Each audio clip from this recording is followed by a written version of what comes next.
Welcome to the DTC meeting on racial justice. My name is Steven Scheinberg, and I am proud to be the chairman of the Fairfield Democratic Town Committee. Welcome to this meeting on racial justice. We will hear a candidate update, and then we'll go to the panel. Thank you all for being here. I hope you are all well and hanging in there through this pandemic. Science, truth, and facts should never be political.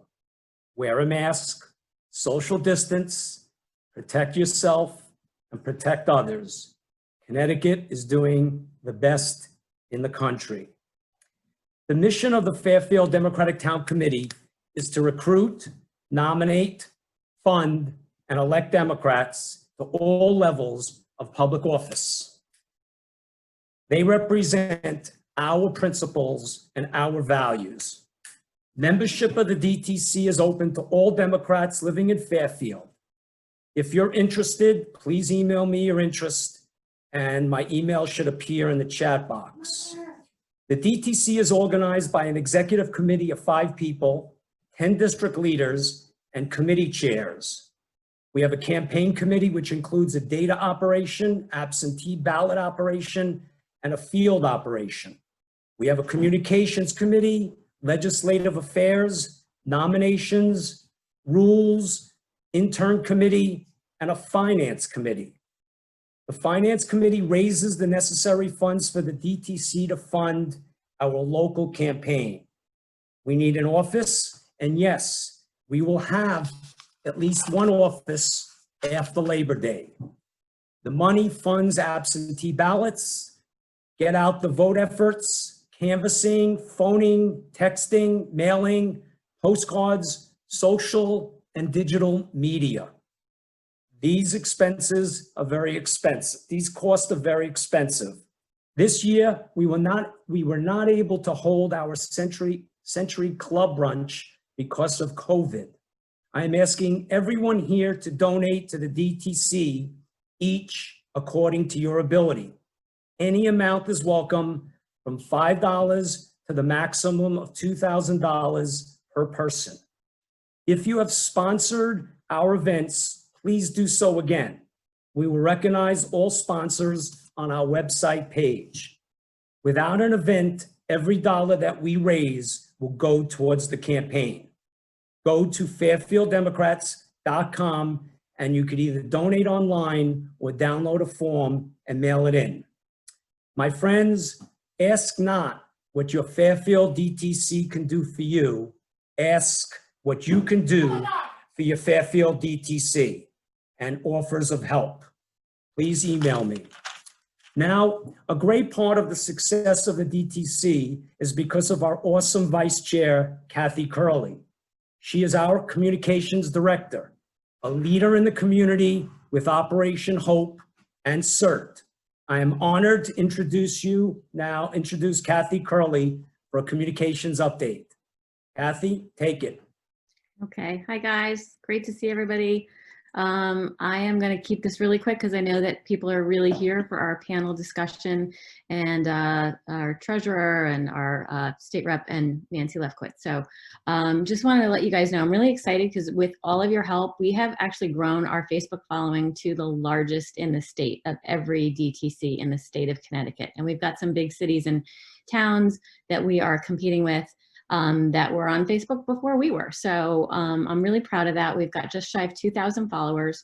And we're growing our following on Instagram, which is a great thing too, because right now it's so important. With the lack of face-to-face interactions and campaigning, this digital and social media is going to be more important than ever. And that's going to be key to us winning our campaigns. So just want to let you guys know, as a reminder, I do this every time, but just please like, comment, share, follow. The more you guys do that, the more our content and our candidates, all of our great candidates, they get pushed out and they get seen by other people that are not necessarily following us. And so we just want as many eyeballs on our great people as we can get. And it doesn't have to be a big, long novel. It could be something as quick as "Way to go, Carla," or "Thanks, Kristen, for your continued leadership," things like that, in a comment. The rest of our communications committee is really hard at work. So we've got Carlisle Spivey keeping us all abreast of our activities via our email blasts, and Peter Sibley is keeping content on our website up to date, including our legislative spotlights, which are provided by the head of our Legislative and Community Affairs Committee, Chip Donovan, in consultation with our fabulous state rep, Kristen McCarthy-Vahey. One of the initiatives we have going on now is we're sending out letters to newly registered Democrats with our brochure and more information on how to connect. So we're looking forward to getting that out there. But I'm going to stop talking now and let Steve move on. Thank you, Kathy. Thank you very much. So next, Lauren Grafe and Jim Himes was supposed to be here, but the 5 U.S. House members and senators are meeting right now with their managers about the convention. So Lauren just emailed me that they're getting volunteers and interns to phone bank and help out on local campaigns, making phone calls for the local candidates, and Jim at the same time to combine efforts with us. And we'll be doing a coordinated texting campaign through the state party, and more details will follow. Jim Himes is heading back to DC next week. Stay tuned for more. And Jim Himes was part of a conversation about election security, and we're going to send out the YouTube video to everyone that's on here and all information about Jim Himes's re-election campaign. So thank you, Lauren. Next up, we have a community leader, a person that is a leader, a friend of all of us, and a candidate for a state senate in the 28th district. Welcome, Michelle McCabe.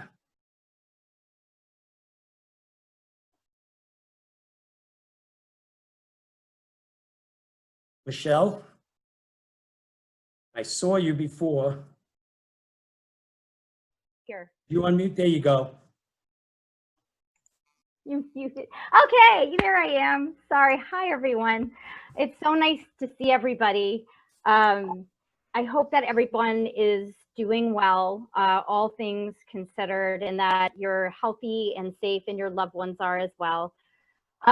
Just when we thought 2018 marked a time of urgency for both Democrats and the nation, little did we know that 2018 was going to be completely overshadowed by the new reality that we're facing right now. And needless to say, now more than ever, it is absolutely essential that we send leaders up to Hartford, leaders who are willing to make hard choices that are also the right choices, leaders who can not only help us navigate these difficult times, but even more importantly, to rebuild what has the potential to be an incredible, an exciting, and an equitable new future for Connecticut. But we are not going to get there if the same kinds of, I wouldn't even call them leaders, to be honest with you, people that want to play by the old political playbooks, that want to get us angry at each other and divisive. We're done with that.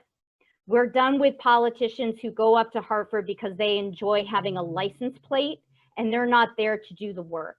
And we are so lucky that we have a leader like Kristen McCarthy-Vahey, who has shown the way time and time again what real leadership is up in Hartford. You know that she goes up there to work. She goes up there to make the best choices for Connecticut, and she's fearless in doing so. And I am so excited by the possibility of not only myself joining her in Hartford, but with an unbelievable set of candidates between Carla and Jennifer and myself. I think the Democrats have an incredible ticket, a ticket to be proud of. And I can't wait. And I'll tell you, we are having a great time on the campaign. We are moving at the speed of light, despite the fact that we're doing it mostly from our homes. We've already started phone banking. We made over 1,000 calls in June alone. We have a standing phone bank on Wednesday from 6:30 to 7:30, and we're starting another one on Sundays from 3 to 5. We're going to try an outdoor phone bank on Saturday, the 25th at Bill Hopp's house. We have an incredible number of interns and volunteers. I see some of you here that have both phone banked and are doing great opposition research. We're starting to have meet and greets, thanks to Drew Georgiadis, who came up with a great idea of social influencers. So if any of you know people that are not typical in our bubble that would be interested in meeting me or any of the candidates, I hope that you will reach out to the campaigns and give us a chance to shine in front of a new audience. That would be wonderful, especially if you have friends, by the way, in Newtown, Easton, Weston, or Westport. That would be great too for me because the district is large. And then finally, my campaign has been doing a number of workshops, online working groups that I hope that some of you have joined and that you'll consider joining in the future. We had a great one on debt. Another one that we invited high school and college students about building a Connecticut for young people. We had a great discussion with Jen Leeper and Rebecca Harriman Stites, both of whom sit on the boards of ed of Fairfield and Newtown, respectively, about school reopening. And then on the oh goodness, I know it's Thursday and I can't remember what the date is. It's next week. We'll be speaking with Kevin Lembo, who is one of my favorite people to talk to about the public option for healthcare, believe it or not, pension liabilities. It should be a really interesting conversation. So I hope that you will join us. And then finally, we're planning on doing a poll at the end of this month, which should be very revealing. And I will look forward to sharing those results with you as well. So I hope that you will consider visiting my website and volunteering for the campaign, as well as the other candidates' campaigns. And I can't thank all of you enough. Candidates cannot do this without you. We live off your energy and your excitement. It gets us excited too. And I thank you all so much for your support. Great. Thank you, Michelle. We look forward to working to elect you to the state Senate. Thank you. Next, we have another community leader, member of the Board of Ed, a friend of all of ours, Jennifer Leeper. You're on.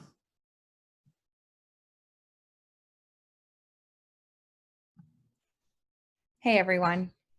So happy to be here with all of you. It's always nice to see people who I'm not related to these days. And and so I will try to keep my comments pretty brief. We are obviously living in truly unprecedented times, and I know everyone keeps saying that, but after George Floyd's tragic murder, I think many white Americans really for the first time ever have begun to acknowledge and reflect on the systemic racism that is so deeply ingrained in our society, and then the role that we play to either reinforce that status quo or working to dismantle it. And I went to a vigil several weeks ago at First Church, and the pastor stood before the crowd and said that there is no such thing as being not a racist, that you are either racist or anti-racist, and actively working to dismantle white supremacist systems. This really has resonated with me. I've been thinking about it for weeks, because what powerful words, but also what a powerful responsibility we have.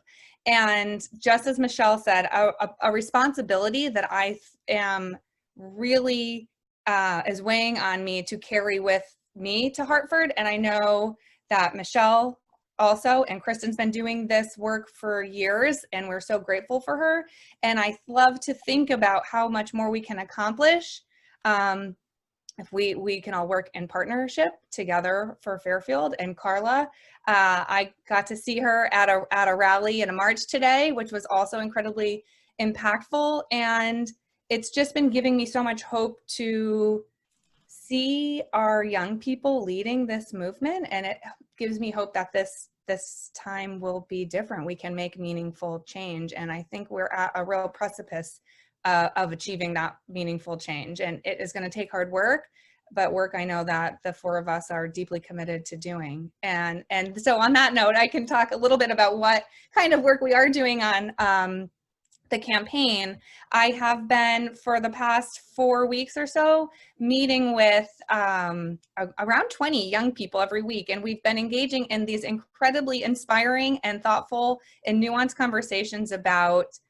what they view as priorities for us in our state and what they wish leaders were talking more about, and what solutions they want their elected officials to deliver. And so from that work, we've identified 4 areas that we're going to break into policy committees and generate actual policy solutions. We're working in education, the environment, gun violence prevention, and one that I had not originally had top of mind, but became very clear that we must include it through our conversations was mental health awareness and what we should be doing to better support all Connecticut residents around the topic of mental health. And so we will be doing that work. And then we're also trying to engage people in new and creative ways. So we're starting neighborhood pop-ups so that if you are interested in helping facilitate to introduce me to your neighbors, you can host a pop-up, and it will be almost like a lemonade stand, and we'll be there with some lit and ready to engage with neighbors who feel comfortable coming up rather than going straight to people's doors. And then we're starting phone banking, and then we took an idea from Mayor Pete's campaign, and we're going to do the sticky notes, and we're going to start sticky note dropping neighborhoods. So that's sort of some of the things we've been up to on Team Leaper. Great. Jen, thank you very much. We look forward to working hard for your election. Next, we have another community leader, a teacher from Trumbull, the next state representative from the 134th, Carla Volpe. Carla, you're up.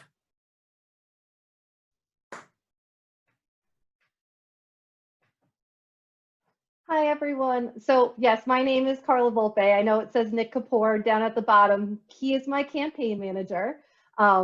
But so I just want to say hello. And it's so nice to see familiar faces. And it was nice. I was actually able to meet Molly today in real life, which is very nice at the protest. So I'm running for the 134th House District, and I decided to run because I want my daughter, who's a Latina, to grow up in a Connecticut she can be proud of. I'm happy to say that even though I am new to the scene, I'm fully funded, and we have begun outreach, and most importantly, we have a plan and a path to win the seat for the first time in 12 years. It has been that long. Our social media, again, is up and running. I'm going to try and make this a lot shorter because I know you guys want to hear the panelists. I also want to hear the panelists. So our social media is up and running. You can follow me on Facebook, Instagram, and Twitter at Carla4CT. I'm starting to interview some of our local small businesses to see how they fared through COVID, how they are faring through COVID, because they're so important to our community. As I said, my daughter is Latina, and civil rights is a very important issue for me.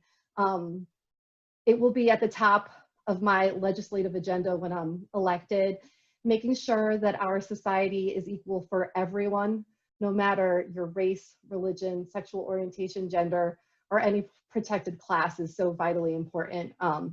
It will just make our state a healthier place. So if you are interested in volunteering for my campaign, you can go to my website, carla4ct.com. Please feel free to contact me or my campaign manager. My information will be in the chat because I know sometimes it's easier to see it there than for me to say it out loud. And again, I just want to say thank you. I'm so excited to be a part of this amazing group of women that is going to go take Hartford and make Connecticut the best Connecticut we have seen. So thank you. Thank you, Carla. And as Carla mentioned, in the chat box are all the contacts from our speakers, and we will be emailing all participants a resource guide for racial justice and all the contacts for each campaign. Next up, we have our state legislator from the 133rd, a community leader, a friend of us all, an effective legislator, Kristen McCarthy Vahey. Thank you for all you do for all of us. Thank you. Thank you, Steve and Kathy. And I just want to say kudos for having more followers on Facebook. Not that we're counting or competitive at all, but I love it. But that's thanks to you, Kathy and Steve, your leadership. It's a great community that we are creating here. And that's what this is about. It's really about building up our community, creating a more inclusive and a more diverse and a more welcoming community. And I'm so proud to be a part of it, to be running with Michelle and Carla and Jennifer Leeper is incredibly awesome. This is an amazing group of women, and I'm really, really grateful for their leadership. I will just say that campaign-wise, for me, a lot of it has really continued to consist of constituent work. People are really struggling still. I'm continuing to get a lot of calls from folks who are having trouble accessing their benefits. And as we see some of these federal benefits expire, I think things are going to become even more difficult. So a lot of constituent work and legislative work, as you know, we're headed, or you may know, we're headed into special session. We are expected to be called into special session by the governor tomorrow for next week. And we will be taking up 4 bills. I'll talk a little bit more about them when we do the panel, a couple of them, but police accountability, absentee balloting, access, no excuse, absentee ballots, insulin, and telehealth are the 4 areas that we will be addressing. I have been working with an incredible team on the campaign. We're continuing to get infrastructure in place. We're also starting on some of those initial voter contacts, and I love the creative ideas that my fellow candidates have, and hopefully we can share with one another as we do in the coalition work for prevention. So I think it's awesome. I love the pop-up idea, Jen. I think that's so great. But I really look forward to connecting with all of you, and if you want to reach out to either Lori Charlton, who's my amazing campaign manager, or myself. I know the contact information will go in the chat box, and I'll talk, like I said, a little bit more about some of those legislative pieces when we do the panel. Thank you for having me here today, Steve, and to our DTC leadership. Thank you, Kristen. We appreciate all you do for all of us. Okay, before we go to the panel, the DTC had determined that this issue of social and racial justice was vital, and we came up with a few weeks ago a mission statement. So I'd like to bring back Kathy Curley to talk about the mission statement, and then I'll introduce the panel. Jeff, if you could please put that up on the screen. Kathy? So, yes. So hold on one second. I'm not going to read the statement. I just want to let everybody know it is available on our website. It was emailed out to everyone as well. And we will be emailing all of the resources that we share tonight with everybody. But we just wanted to just let you know that, like so many DTCs and organizations throughout the state and the country, we felt compelled to make a statement following the murder of George Floyd and Ahmaud Arbery and Breonna Taylor and so many others, and just sharing where we stand and what we're committed to as Democrats and as the Fairfield DTC. So that's what's up on your screen. Feel free to take a screenshot if you want, but again, we will be emailing it to you, and just this is what we stand for. Great, thank you, Kathy. So we'll start the panel discussion, and we will hear from each panelist and then take your questions. To get in as many questions as possible, please type in the chat box your question and who it is directed to. Then Kathy Curley and Jeff Galdenzi, my co-moderators, will ask the questions of the panelists. So let's get ready, set, let's go. I am proud to introduce a friend of mine of the DTC, the state treasurer in Connecticut, Sean Wooden. Welcome, Sean.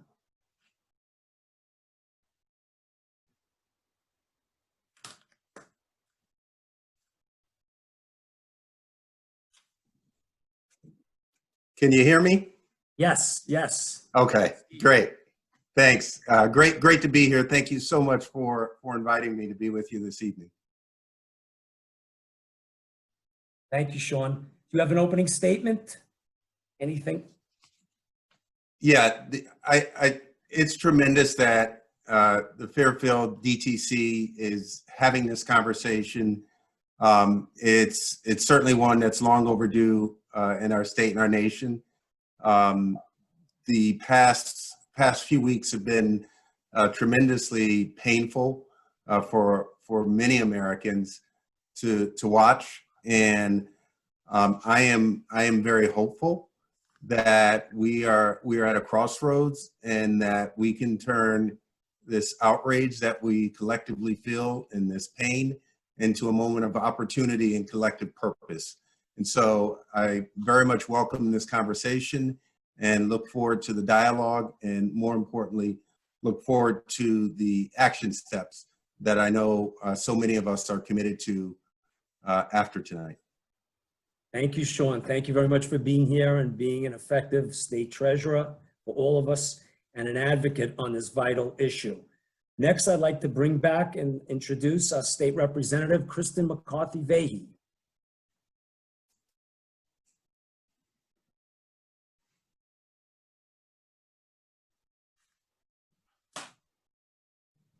And you all thought it was my fault.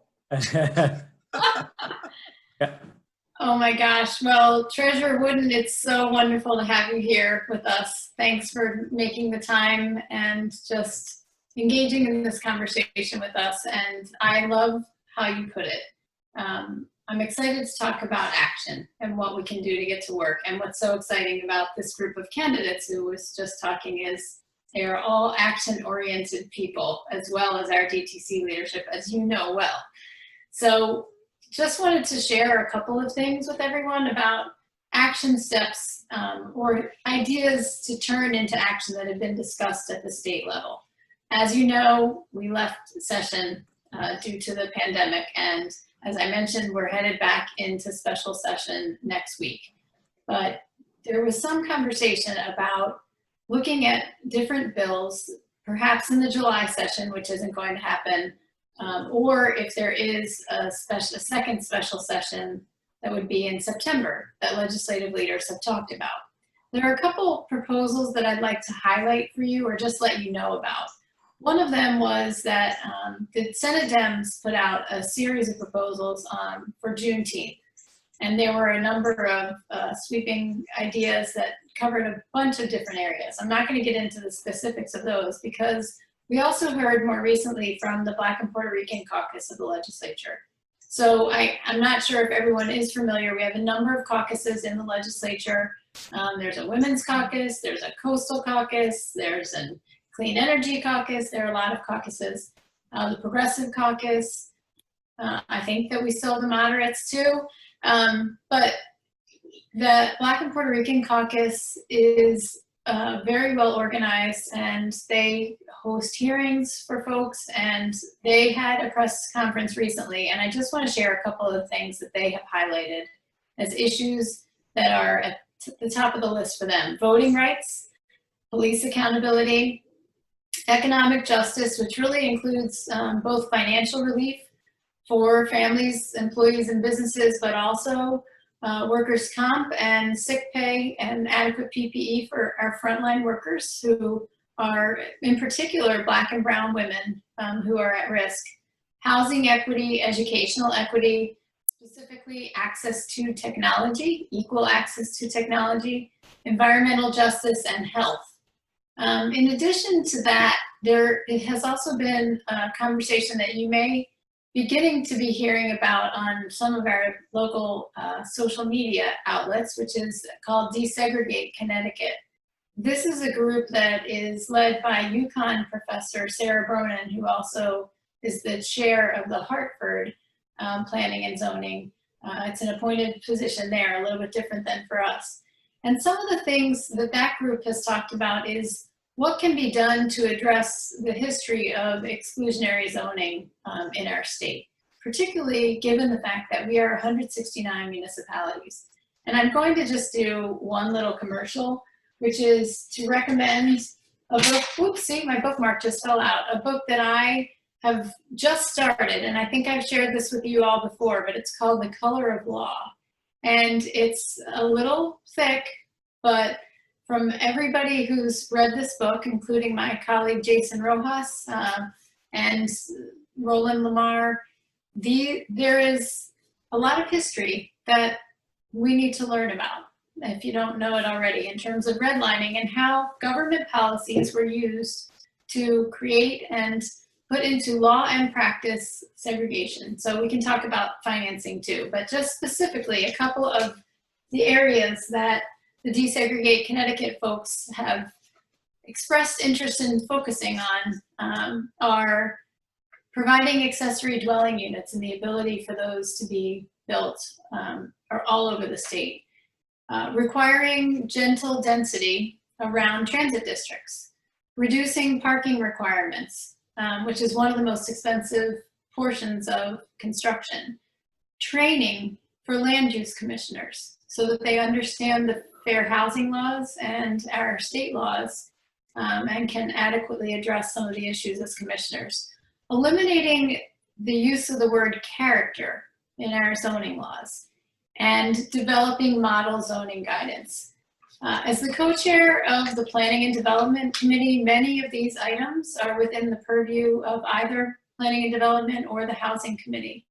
And in terms of looking at action steps, I'm going to invite you to get into the weeds with me. Some of you know I like that hashtag, nerds are cool. Issues around zoning and housing are pretty complex, but they're also foundational to where we live and how we live and what we know about zip codes being social determinants of health and having such an impact on the opportunity that we have. So there are some really wonderful conversations to have, and I know I've spoken a bunch, but I just wanted to fill you in a little bit on these are some of the conversations, many of the many that are happening in Hartford, but I'll end with this. All of this relies on our access to voting. And we absolutely must, and I am fully committed to assuring that we make sure our Connecticut voters have the safe choice to vote with an absentee ballot this November. And I am committed to also pushing our legislative leaders to put on the ballot if we do, or excuse me, on the agenda, if we do go back in September, language for a constitutional amendment change for no excuse absentee balloting going forward, so that this current legislature and then the next legislature can vote on that and get that on the ballot and get our constitution changed so that we can give people better access to the vote. And with that, I will stop for now. Thank you.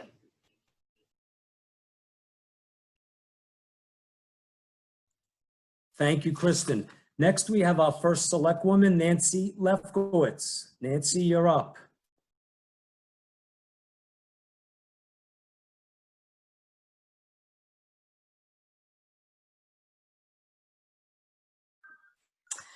Thank you, Steve. You are always giving me a little more credit than I deserve. I'm not the first select woman, but rather the Democratic elected select person. And it's been a time. It's been a time. I'm so glad to be here with all of you. Thank you to Sean Wooden for being here. Kristen, always love seeing you, and to our amazing candidates, Carla and Jen, Michelle, of course, Kristen. You guys are the people that continued to bring me hope in dark days. And so these conversations seem to come just as I need a boost of adrenaline and energy and excitement and hope. And so I thank all of you for this. I'm so excited to work with you and to do my part to help you cross that finish line and bring in the W. Eli, I saw that you had chatted something great, some good information. I just want to reiterate that all of what's being put in the chat in terms of the information, the emails, the phone numbers, Kathy is going to share with us. Thank you, Kathy. You're a genius. Steve, you're the hardest working man in Hollywood and beyond. So thank you for everything that you do. I'm going to start by quoting myself. I got an email this morning from a resident who and I don't say this with judgment, I say it by way of sharing how much work we have to do. And I have been in the paper recently talking about the task force of which Brenda has recently named me co-chair. And I said, quote, "Some white residents of this town don't understand that their experiences are not reflective of everyone's reality." She, me, goes on to say, amongst other things, there's a lot of hard work and shame that comes from admitting this. Lefkowitz further says that we need to create a space where people can do some of this difficult soul work. When I first heard the term soul work, actually fairly recently, after the murder of George Floyd, and when I started to really dive into the issue of anti-racism and what it meant for me as a white person of privilege, someone had told me about the phrase soul work. And it really resonated with me because it really, for me, struck the exact tone of what needed to be a companion piece to the actual work, the actionable, the voting, the whatever that tangible work is. It was this kind of internal, a reference to the internal work we needed to do. And this email, she was quoting me not because she was supportive and was also being self-reflective. She was incredibly defensive. This email, this quote in the paper, in reading it, she was really insulted that I was somehow diminishing her life's accomplishments. And to me, it's exactly why we need to be having these conversations. It's exactly why this is a great step. And I don't want anyone to feel like they're off the hook, because tonight is really just one step along a very long path. I had stepped away briefly because I wanted to pull out, this is the library that I bought recently at the suggestion of some wise counsel. White fragility, things that make white people uncomfortable, how to be an anti-racist, Stamped, Between the World and Me, and so on. And I will share these books with you. I'll share them with Kathy so she can begin to share, because one of the things that I think is really important, I keep saying that as a white person, I need to talk less and listen more. And so I want to heed my own advice and just close with this. As I mentioned, I have been named by Brenda Kupchak, our first select woman, the co-chair of a task force on racial equity and justice. And I want to give you a brief update. We've been meeting to finalize the mission statement and the statement of purpose. It is almost ready to be shared publicly. And I'm really proud to say that I've put in a lot of hard work with the help of one woman in particular, woman Gina Ludlow, a woman of color. And I say that because it's important for people to recognize that by no means do I think I am the right voice for this. I am a voice. I am one engine of many. Gina, along with many wise people and several people of color, have participated in this draft document. And I was really proud and inspired and hopeful that Brenda and her office, it seems that through her team, and we haven't talked directly, but it seems that we're all really aligned and that this work will have real teeth to it. So I'm happy to answer questions down the line. The applications for the committee are open, for this task force are open. I encourage you to pass that along, to apply yourselves. There are already more applications than there are spots, but that doesn't mean that there won't be a place at the table, because all truly are welcome. So as I said, for right now, I will, to use Kristen's beloved gesture here, I will talk less and listen more, and look forward to answering your questions. Great, thank you, Nancy. And now I'll call on Kathy to ask the questions that are posted. Great. So I think what we're going to do, just to kind of speed this along, is as Steve mentioned earlier, Jeff and I are going to pull the questions from out of the chat. So please submit your questions for Sean and Kristen and Nancy into the chat. I have up first is Lisa Havey. She said to Sean, you mentioned in your opening statements that you're hopeful for the future, and she's wondering if you could please elaborate on some of the actions that you see affecting change and what makes you hopeful. Yeah, Thank you. Thank you for that question. There are a lot of African Americans in particular that are cynical right now about this moment and whether or not this is just a moment in time rather than something bigger. And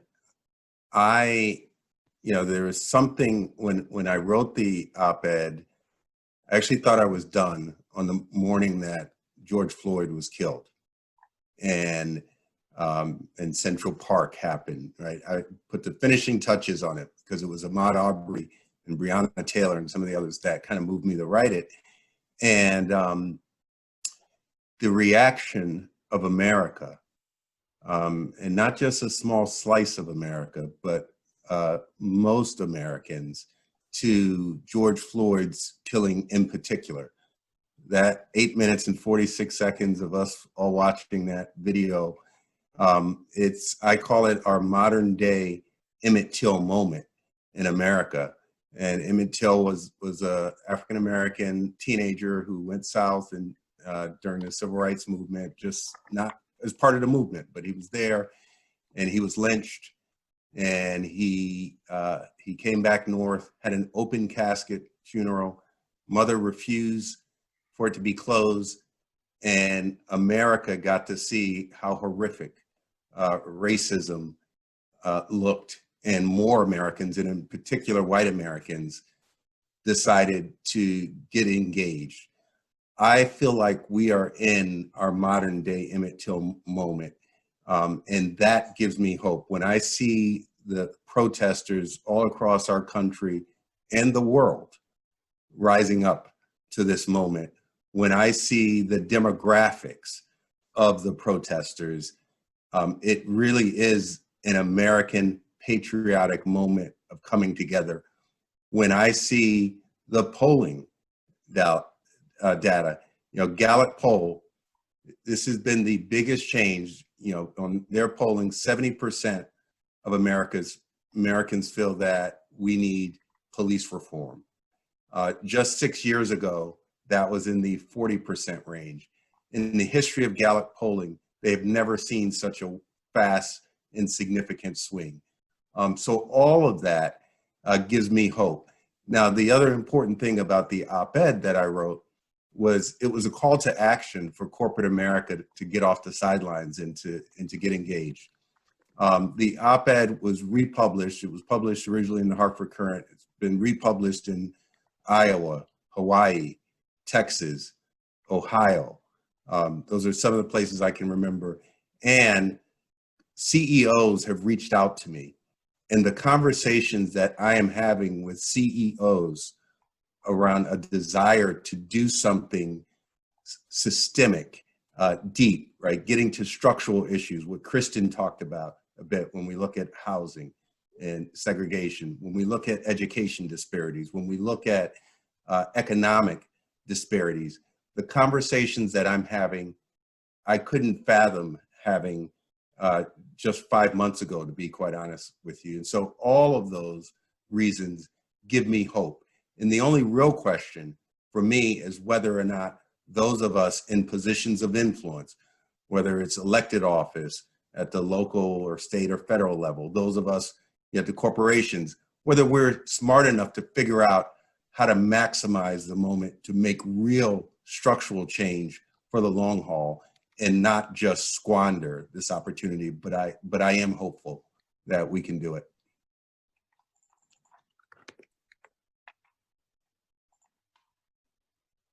Not sure if Jeff's going to ask the next question, but I do have, it looks like, Sean, that you answered a little bit of a question that was from Nancy Halpert in your answer.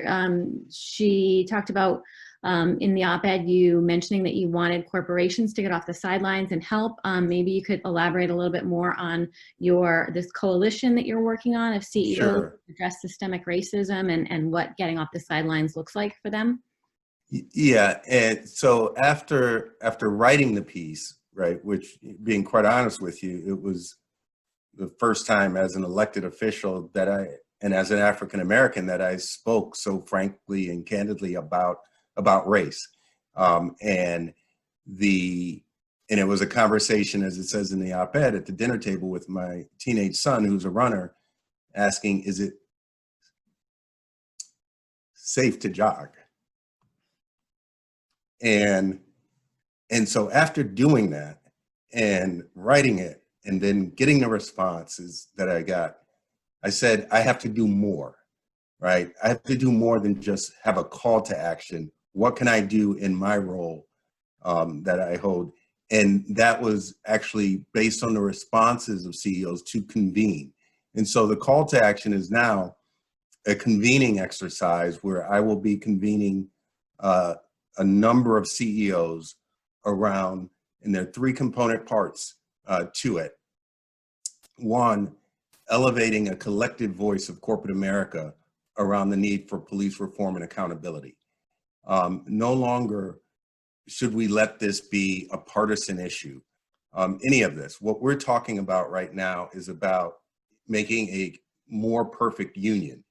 And it is the core to who we are as Americans. And I've asked corporate leaders, they don't have to be the experts on what police reform and accountability looks like, but elevating that voice gives greater space and opportunity to members of Congress who may be on the fence, to members in our state legislature, and saying this is a mainstream American issue and we want you to address it. So that's one. 2, I've asked them to look in the mirror and say, what do we look like? Are we reflecting America? And to focus on internally from the pipeline in terms of who's being hired, who's being developed, mentored, trained, promoted, to the corporate C-suites, to the boardrooms, and to undergo that exercise. And the third component is the window, I call it. So the mirror in the window. Look outside in terms of America, in Connecticut, in terms of our communities, and ask yourself, what can you do to address the systemic issues? And in particular, in terms of my follow-up engagement, it's focused on closing economic disparities within our communities. And the Goldman Sachs, an economist from Goldman Sachs said publicly, he said, if we don't address systemic racism, it will undermine our economy and our financial markets. McKinsey Consulting, they've done a lot of work around this area. And they said, if we close the economic disparities by 2028, we could grow our GDP by 4 to 6%. So there is a significant economic impact, and racism constrains all of us as a society. And so those are the conversations I'm having, and the next steps of convening around bringing their collective intellectual and financial capital to bear on closing economic disparities.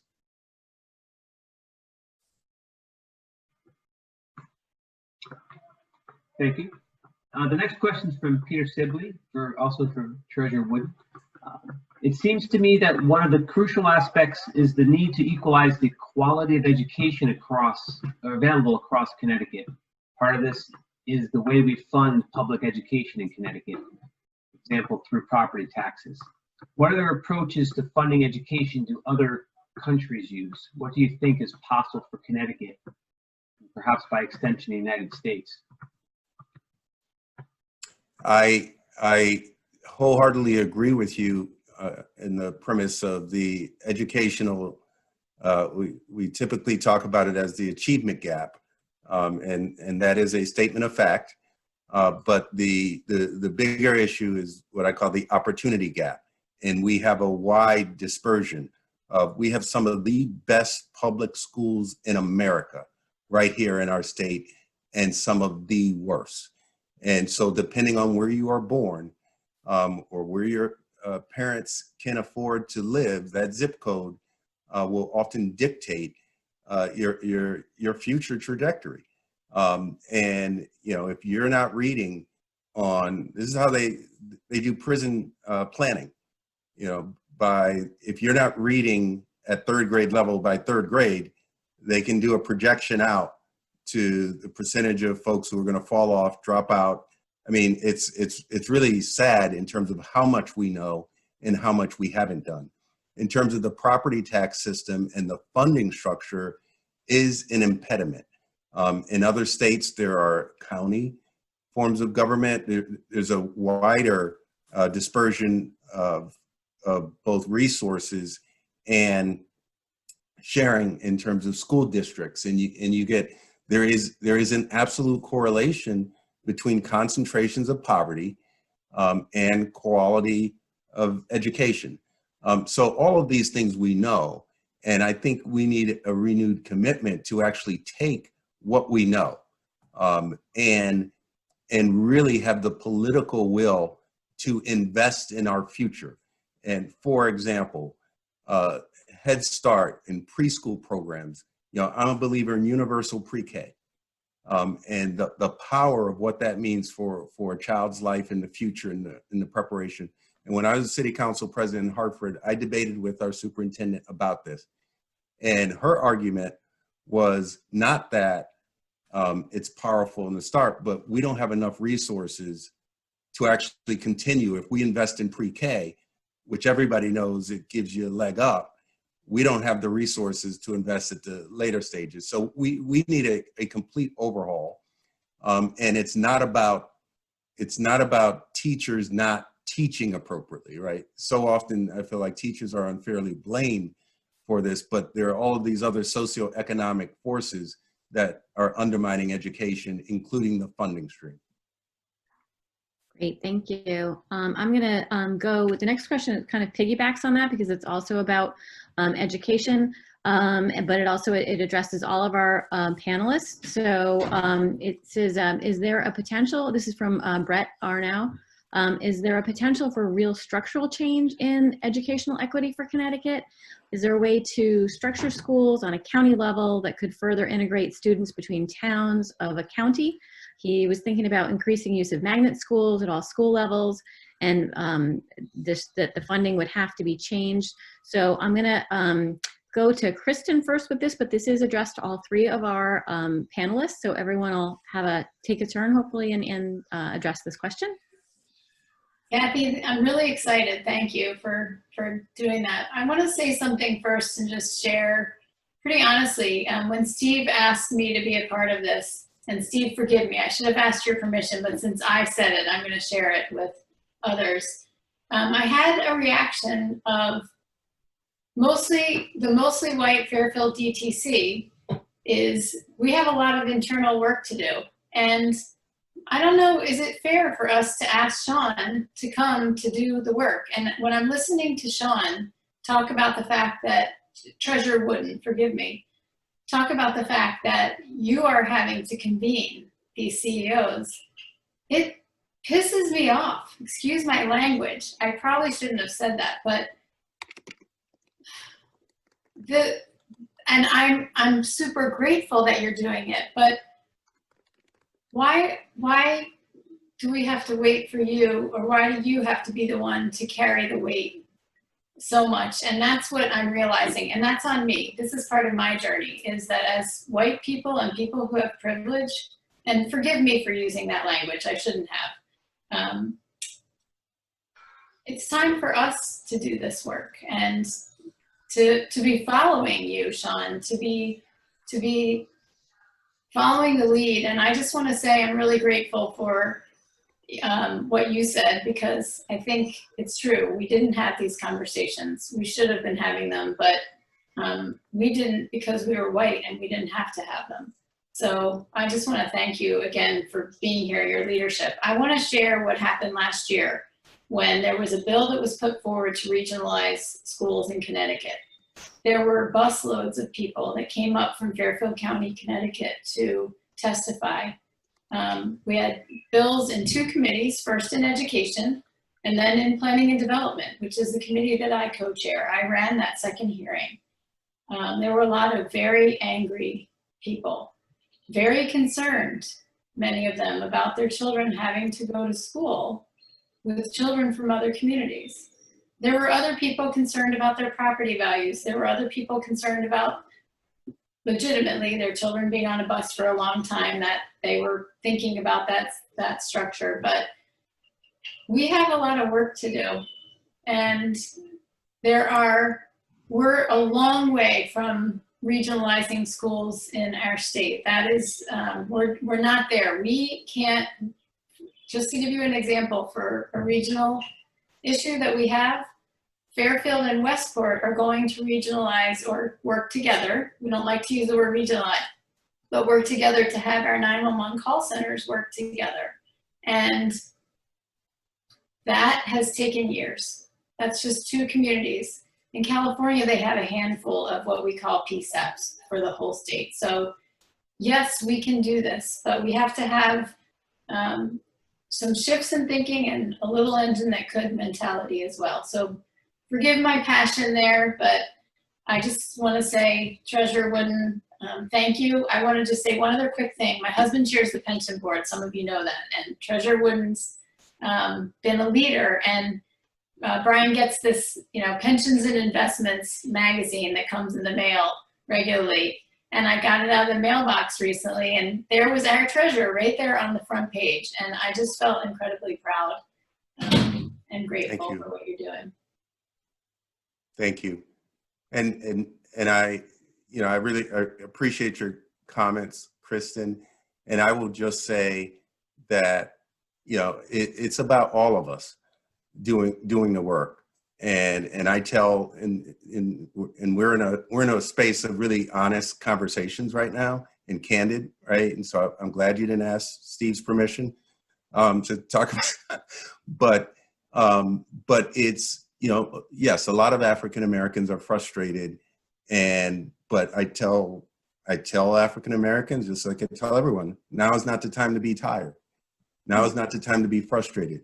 Now is the time to engage, because we have an opportunity to do so, right? And be reflective and to be action oriented. And so I thank you for kind of your recognition and your awareness, and just for us having this conversation, even as Democrats and as a Democratic Party.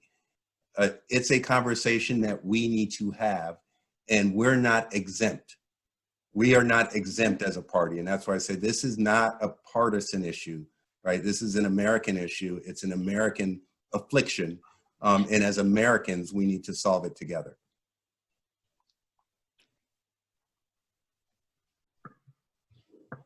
Yeah, our next question is for Kristen and Treasurer Wooden, from Sheila, my apologies, Sheila Marmon. How can we ensure that Connecticut is free of voter suppression during the next election?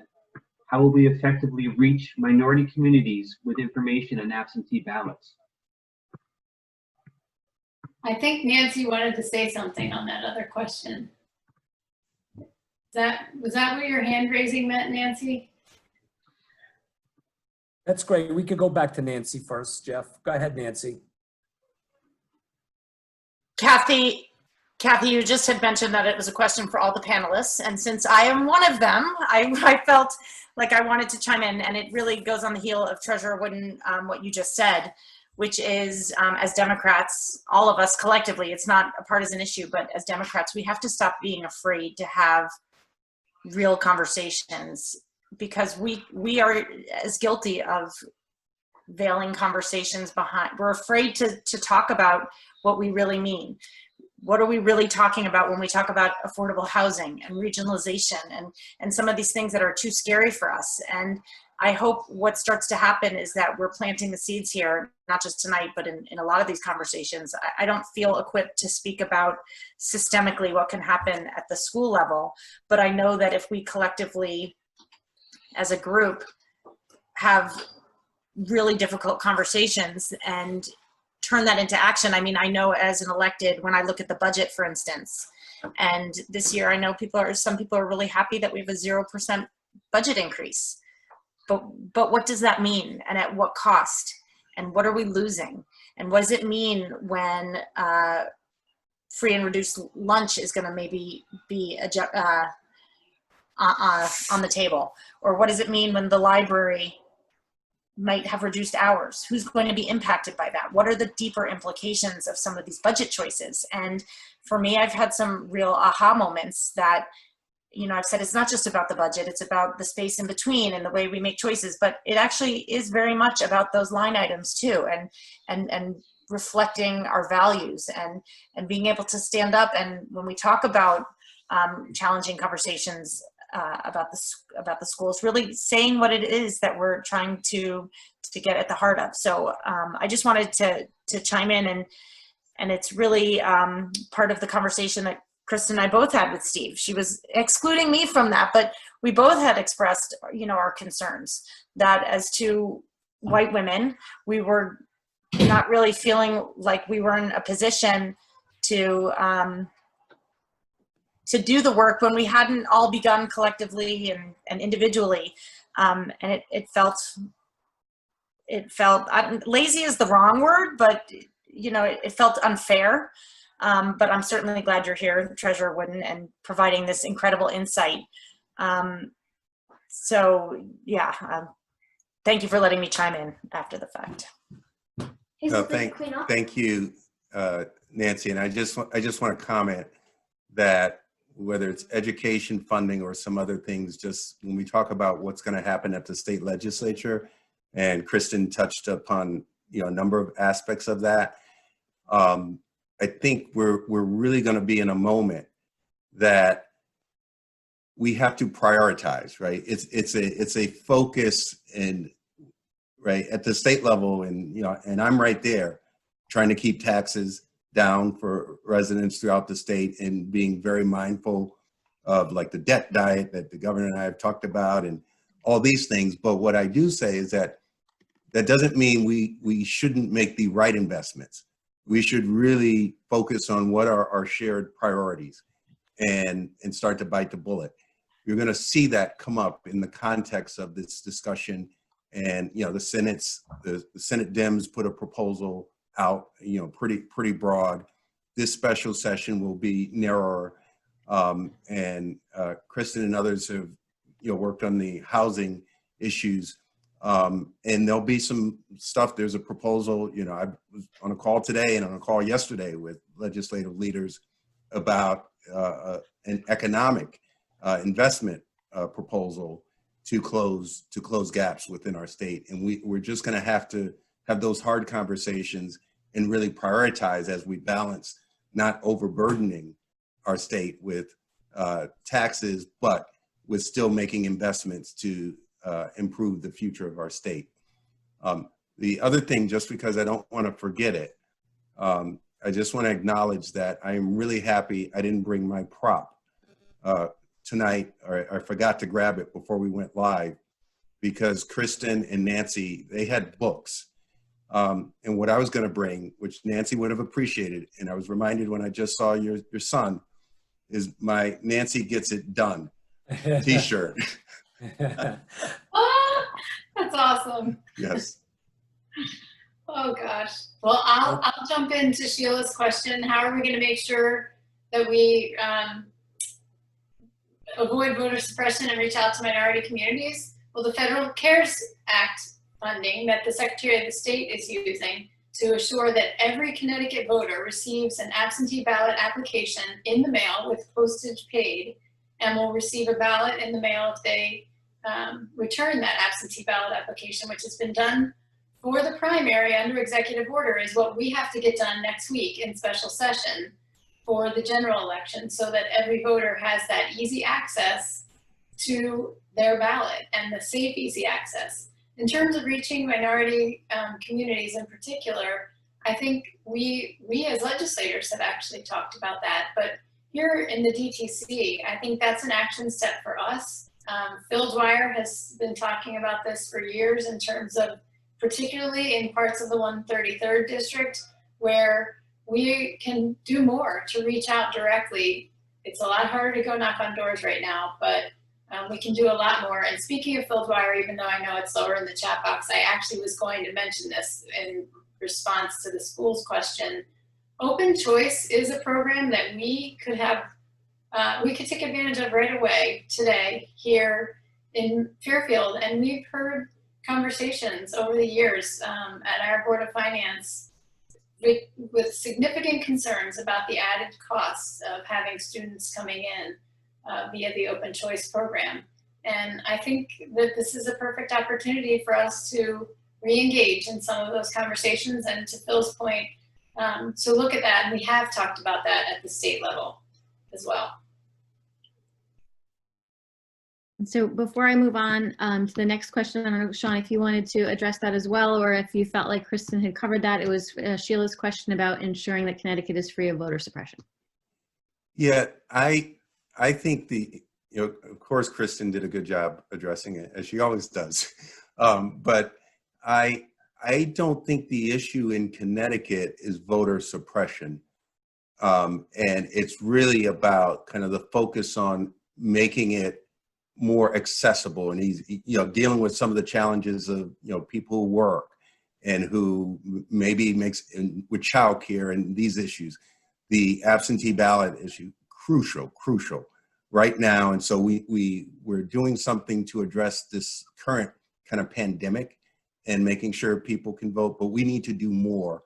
And Secretary of the State, Denise Merrill, has been trying to do more. We need to push those initiatives to make ballot access and voting easier. And then we need to really turn out, energize, engage voters, and give voters a reason to vote. And in some communities, and we're having this conversation tonight, as it relates to minority communities. Unfortunately, and when I knock on doors, it breaks my heart, and which I haven't done in a bit, but it would break my heart when someone says, "Well, this doesn't affect my life. It doesn't mean anything. You folks don't represent me or my interests." And so we need to think about that and give people a reason to vote. So I think ballot access and voting, making it easier, and then energizing voters and making it matter. Great. Thank you, Treasurer Wooden. I'm going to go with our next question. This is from Elizabeth Zezima. This is also to the whole panel. I just want to make a note of the time, though. We're at 8:40, and we want to try to get to as many questions as we can. She's got a statement and then a question for everyone. She just shared that I'm disheartened to read the comments and the sentiments on social media from some of our neighbors in Fairfield who are having a visceral and angry reaction to the moment we're in and the racial issues that we are facing. And she's trying to imagine a network of outreach to invite some of these people who are clearly angry and defensive to discuss these issues in an accepting and bipartisan space. So she would like to hear the panel's thoughts on how to actually maybe design and enact that type of effort. Can I jump in? I think Nancy has to be unmuted again, but we years ago had a program twice called Community Conversations, which was actually funded by the Grouse Memorial Fund and allowed us to have small group conversations with stakeholders in the community. These are the kinds of opportunities where people can listen and bear witness and understand and learn more from, particularly in my experience in that community conversation, was learning from the people of color who lived in Fairfield who were sharing really difficult painful experiences they had. So I think that's something that we can hopefully do again. And I hope to provide opportunities through the task force, and I see there's some questions about that process, the application process, and who will be leading that. I hope to be able to provide a platform through the task force where we can have these smaller group conversations with invested stakeholders and do that work, both actionable items and then allow people to do, what I referenced as the soul work. Another inbound email that I got from a resident highlighted the fact that he had some Black friends who lived in town, and he's known them for years and he feels close with them, and these Black friends of his never expressed not having a good life here and equal opportunity, and they never felt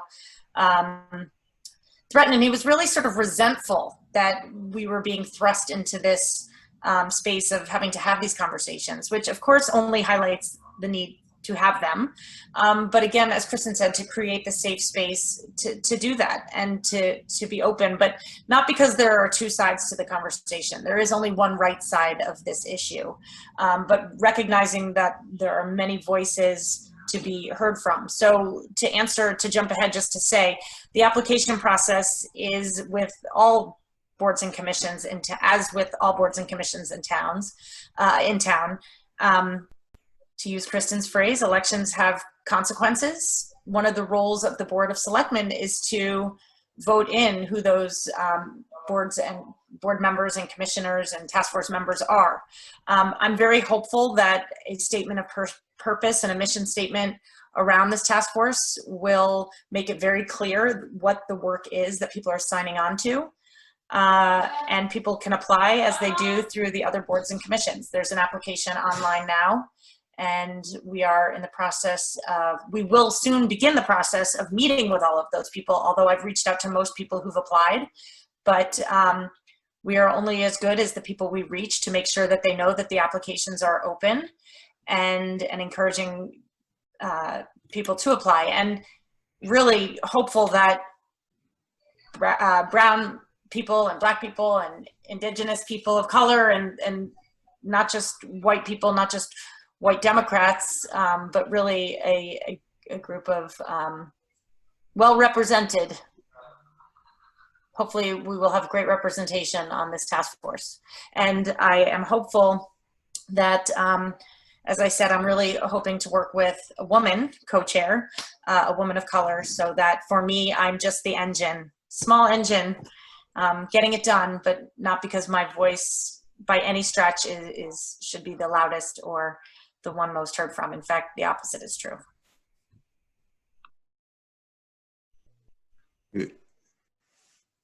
All of our voices are significant if we're going to actually make progress here.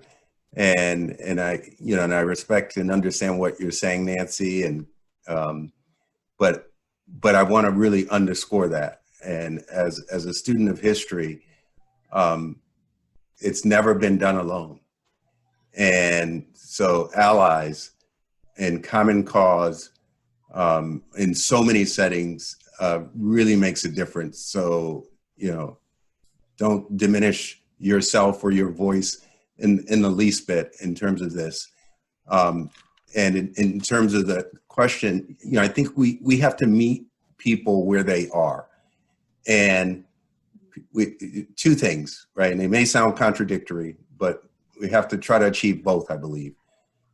We have to get people comfortable in having the conversations and engaging in a way that's safe, or they feel safe. And they've got to get comfortable with the fact that in doing this work and getting a greater understanding, you're going to be uncomfortable. Mm-hmm. And both of those things are critically important. And I will, you know, I will say, and not to, it's just purely by coincidence, one of the most challenging conversations I've had around this issue happened to have been, and again, purely by coincidence, a resident of Fairfield, with a resident of Fairfield who, it was what I concluded, this person did not want to learn. They simply wanted to debate. And it was, so you gotta be open to having the conversation, to taking in information, to listening. And it was, you know, it was as candid, you know, pleasant or polite, I should say, but very candid. And I shared a story that in fact, it was probably the first time I've shared it publicly. I mean, with someone outside of my place of work, where I shared this story because this happened to be a white man, of in my career becoming a partner at a large law firm, but earlier on, a white partner saying to me, having an honest conversation about, you know, wanting to support diversity. But it was a remarkable moment of candor on his part. He says, I don't know what that means in the long term for me as a white man, but I support it. And I want to be supportive of you. And, you know, but it was, and I shared this story to say that I think there is a high degree of insecurity, in particular among white men, but not exclusively, because of all of the changes in society.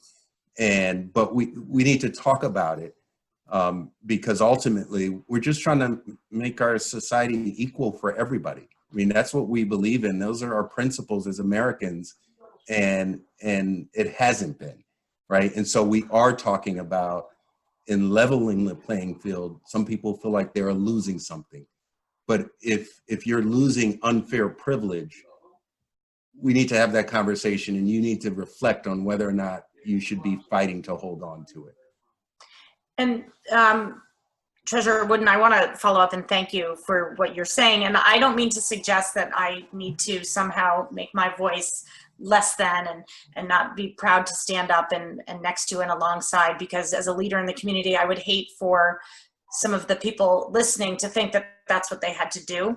I don't want to suggest that. I'm simply suggesting, I think people are very, are looking with hesitation at what this task force is, and they're curious, and they think, oh, we've been here before, and is this going to be lip service?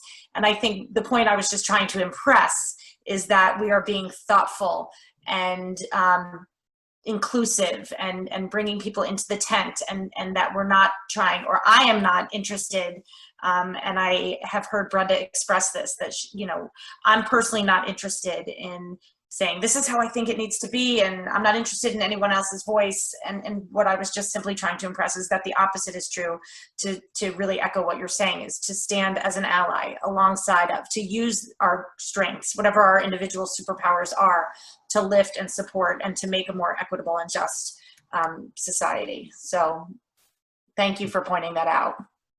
And Thank another, you. I also, you know, want to point out something that I think is important to note. You know, we don't really know how to talk about race in this country. It's something that's really uncomfortable. And I think one of the things that's been enlightening for me is, you know, people say, oh, I'm colorblind, I don't see color. And the fact is, that's like the opposite of what we need to be doing. We need to say, no, I see your color. I celebrate your diversity. I celebrate the oneness in you and your uniqueness and your individual self. And I think we have to not feel threatened by that your success and our collective success is actually contributes to my personal success, that we are all better. Yes. So, you know, that's something that's resonated, and echoing just as I said what you said. And am I allowed to add one quick thing? I want to, Treasurer Wooden, say thank you. I was walking my dog earlier today, and a friend in the neighborhood was saying she was reading the book White Fragility. And after a little bit of conversation, kind of came to this in our conversation, which is, you know, people, they shouldn't feel ashamed or guilty, is what she said to me. And I said, but it's okay if they do feel ashamed or guilty.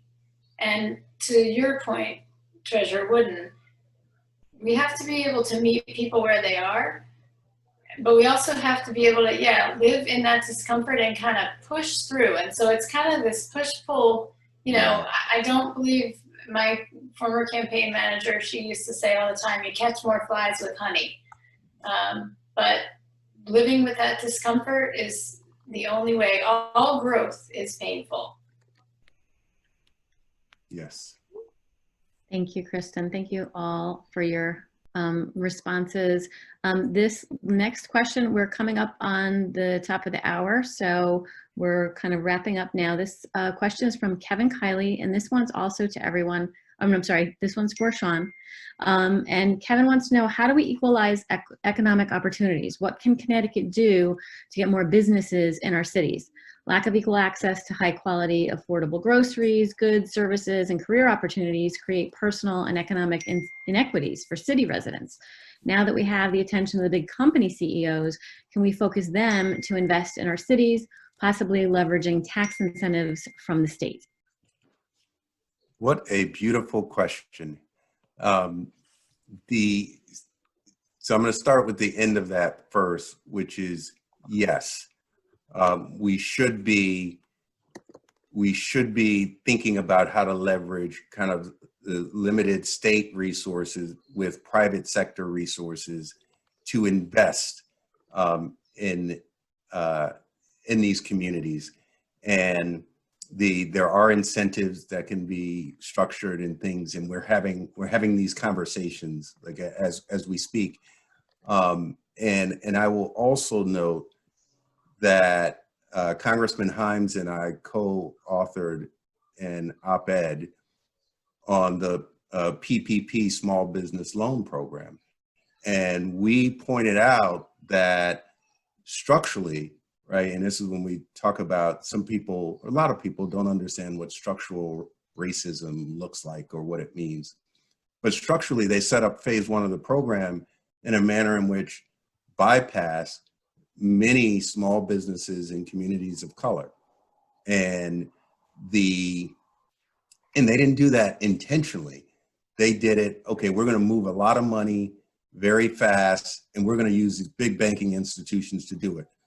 But they didn't think about the fact that these big banking institutions, I remember as city council president in Hartford, when the last bank branch at all left the Black community in Hartford, not one. And we begged them and tried to figure out, and they were closing 2, just leave 1 open. We ended up with a resolution that they would leave the ATM machine at the site.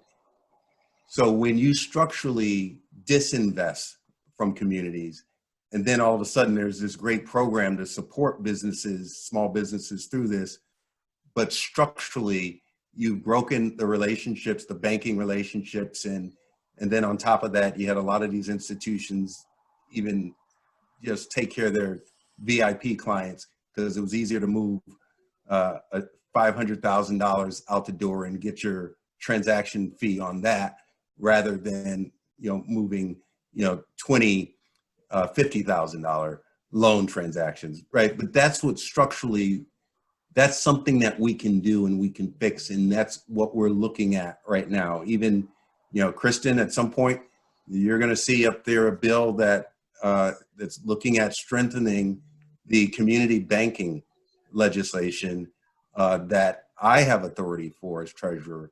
Right? Introduced something at the beginning of this session before it was closed down, but of saying the money that we have, that I hold, that I put in banks, I'm going to put more of it into credit unions and local community institutions, still get a return on that, right? And so, and I'll close with this. A large point that I'm making to business leaders is that, writing the philanthropic checks, that's nice, right? Mm-hmm. But if we're really going to solve this problem, I want to convene you to come up with solutions that are consistent with your business model and how to make investments. And Goldman Sachs is a good example. They understood early, and the CEO talked to me about this, that this PPP program was going to bypass communities of color and that there was still opportunity there. They set up a fund with $500 million, later increased it to $750, and 60% of that capital was deployed to small businesses and communities of color.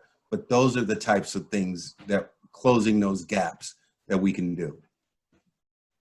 And if I just want to say, if I'm fortunate enough to be reelected, and I will help champion that bill, because I was on a Partnership for Strong Communities conversation with the Connecticut Main Street folks earlier, and talking about wealth building and opportunities for wealth building. And when you look at housing, some of the struggle in terms of how we build communities is housing opportunity, and affordable housing is rental based, not necessarily about home ownership. And those kinds of things that you're talking about, Treasurer Wooden, are talking about allowing people to invest in their own communities as well.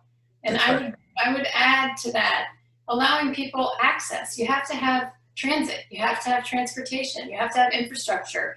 I thought, Kevin, the question was excellent, because you have to have the ability to go get groceries.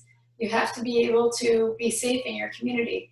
And desegregation is a big topic of conversation, but we don't want to just say, well, you know what?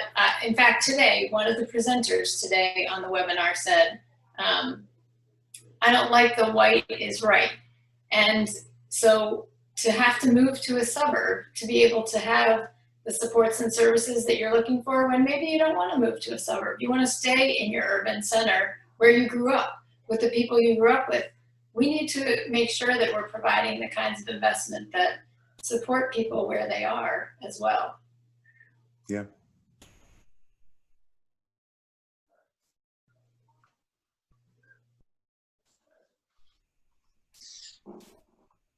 So, Steve, are we getting Eh. close to the hour? We're Yes, do we have a closing comment from Nancy?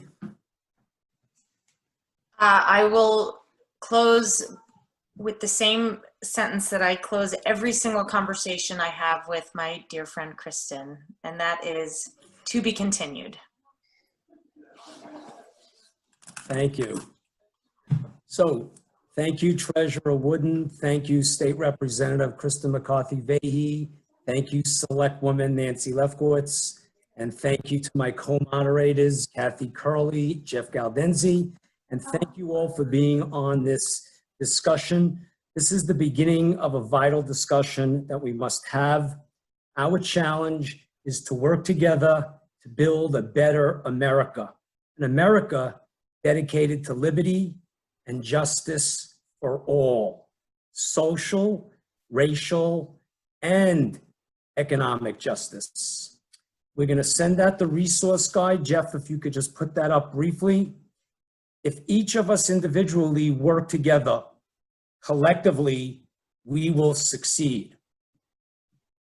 We must connect what we are demanding in the streets and protests with who we are choosing at the polls.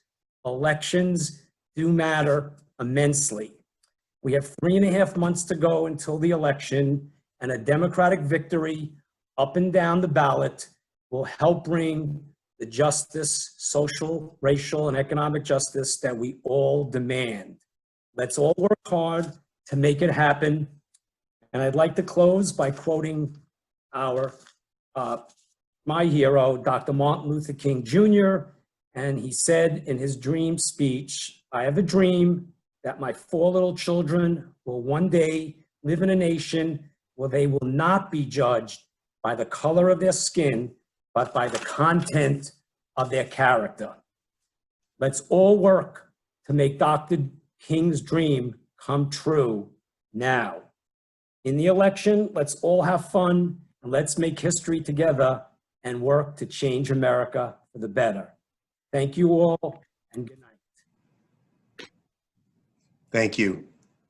thank you. Thank you all. So much. Thank you, Treasurer Wooden and Nancy. Thank you all. Good night, everyone.